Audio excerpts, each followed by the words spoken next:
یہ قرآن ایک بابرکت کتاب ہے جسے ہم نے آپ صلی اللہ علیہ وسلم پر نازل کیا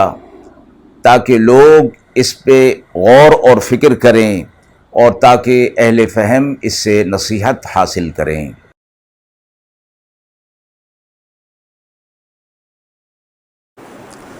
بسم اللہ الرحمن الرحیم۔ السلام علیکم ورحمۃ اللہ وبرکاتہ۔ ناظرین کرام، درس قرآن مجید کے آج کے اس پروگرام میں ہم سورہ طٰہٰ کی آیت نمبر 90 تا آیت نمبر 94 کا ترجمہ اور تفسیر پیش کر رہے ہیں، اور آخر میں پوچھے گئے سوال کا جواب ہوگا۔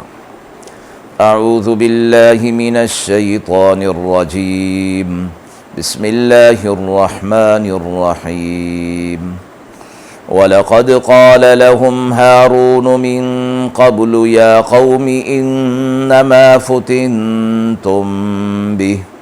وَإِنَّ رَبَّكُمُ الرَّحْمَنُ فَاتَّبِعُونِي وَأَطِيعُوا أَمْرِي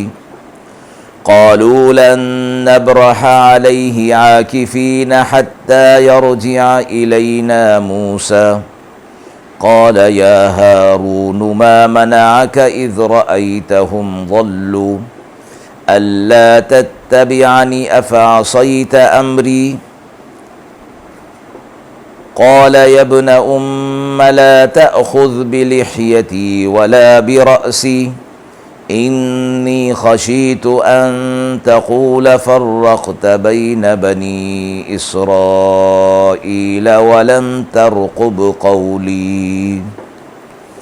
آیات مبارکہ کا ترجمہ ملاحظہ فرمائیں۔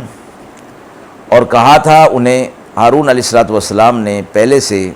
اے قوم، بات یہی ہے کہ تم بہک گئے ہو اس بچھڑے سے، اور تمہارا رب تو رحمان ہے، سو میری راہ پر چلو اور میری بات مانو۔ بولے ہم برابر اسی پر لگے رہیں گے جب تک کہ ہمارے پاس موسیٰ علیہ السلام لوٹ کر نہیں آ جاتے۔ کہا موسیٰ علیہ السلام نے، اے ہارون علیہ السلام، کس چیز نے روکا آپ کو کہ جب دیکھا تھا آپ نے کہ وہ گمراہ ہو گئے ہیں، تو آپ نے بھی میرے کہنے کے خلاف کیا۔ وہ بولے، اے میرے ماں کے جائیے، نہ پکڑیے میری داڑھی اور نہ سر پکڑیے، میں ڈرا کہ آپ کہیں گے کہ پھوٹ ڈال دی تو نے بنی اسرائیل میں اور میری بات کو یاد نہ رکھا۔ بنی اسرائیل میں جب بچھڑا پرستی کا فتنہ پھوٹ پڑا تو ہارون علیہ السلام، جو کہ موسیٰ علیہ السلام کی خلافت اور نیابت کی ذمہ داری کو پورا کر رہے تھے، انہوں نے قوم کو سمجھایا، لیکن ان میں 3 فرقے ہو گئے۔ ایک فرقہ تو حضرت ہارون علیہ السلام کے ساتھ رہا اور ان کی اطاعت کی، اور انہوں نے اس بچھڑا پرستی کو گمراہی سمجھا۔ ان کی تعداد 12,000 بتائی گئی ہے۔ باقی 2 فرقے اس بچھڑا پرستی میں شریک ہو گئے، مگر فرق اتنا رہا کہ ان میں سے ایک فرقے نے یہ اقرار کر لیا کہ موسیٰ علیہ السلام واپس آ کر اس سے منع کریں گے تو ہم اس سے رک جائیں گے۔ دوسرا فرقہ اتنا پختہ تھا کہ اس کا یقین تھا کہ موسیٰ علیہ السلام بھی واپس آ کر اسی کو معبود بنا لیں گے، اور ہمیں اسی طریقے کو بہرحال چھوڑنا نہیں چاہیے۔ جب ہارون علیہ السلام نے ان کی یہ بات سنی تو وہ اپنے ہم عقیدہ 12,000 ساتھیوں کو لے کر ان سے الگ تو ہو گئے، مگر رہنے سہنے کی اور کھانے پینے کی جگہ ایک ہی جگہ پر رہی۔ موسیٰ علیہ السلام نے واپس آ کر اول تو بنی اسرائیل کو وہ خطاب کیا جو کہ پچھلی آیات کے اندر مذکور ہے، اور پھر ہارون علیہ السلام کی طرف متوجہ ہوئے اور ان پر غصے کے عالم ناراضگی کا اظہار کیا، اور ان کی داڑھی اور سر کے بال پکڑ لیے،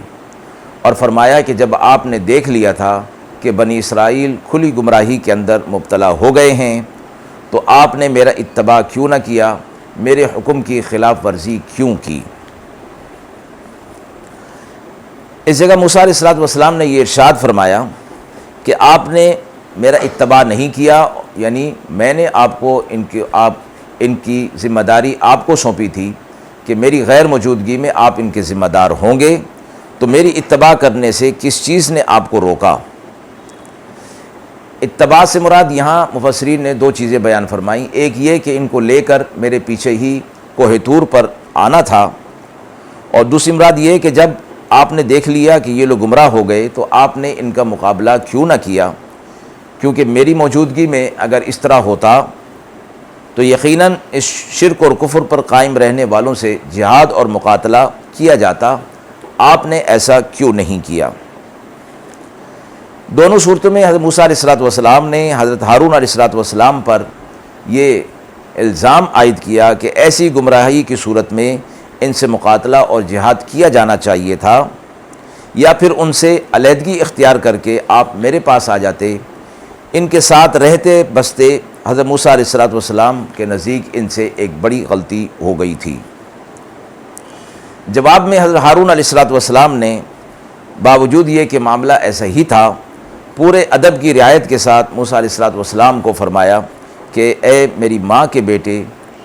اس خطاب میں نرمی کرنے کا اشارہ تھا کہ میں آپ کا بھائی ہوں، آپ کا کوئی مخالف نہیں ہوں،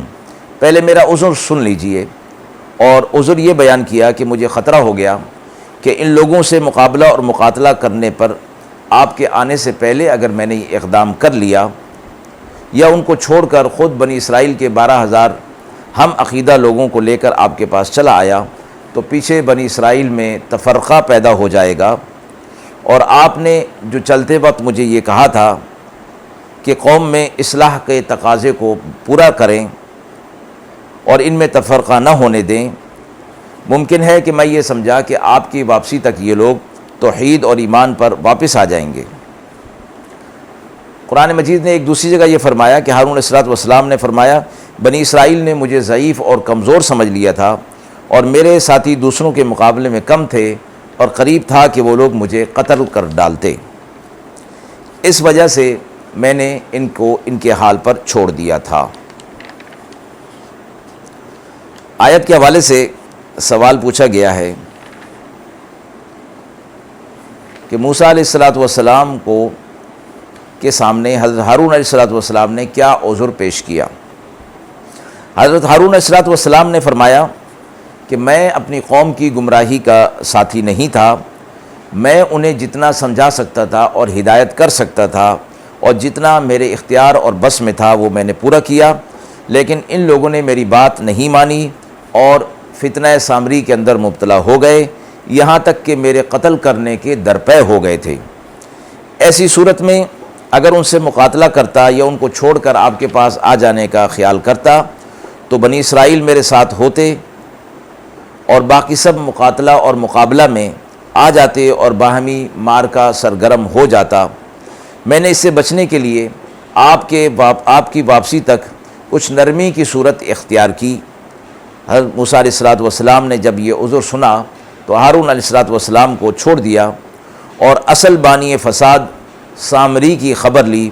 قرآن میں یہ کہیں مذکور نہیں کہ حضرت موسیٰ علیہ السلام نے ہارون علیہ السلام کی رائے کو صحیح مان لیا یا محض ان کی خطا کو خطائے اجتہادی سمجھ کر چھوڑ دیا۔ البتہ ایک اور مقام پر یہ آتا ہے کہ اللہ تبارک و تعالی نے موسیٰ علیہ السلام کو ان کا یہ عذر قابل قبول فرما دیا،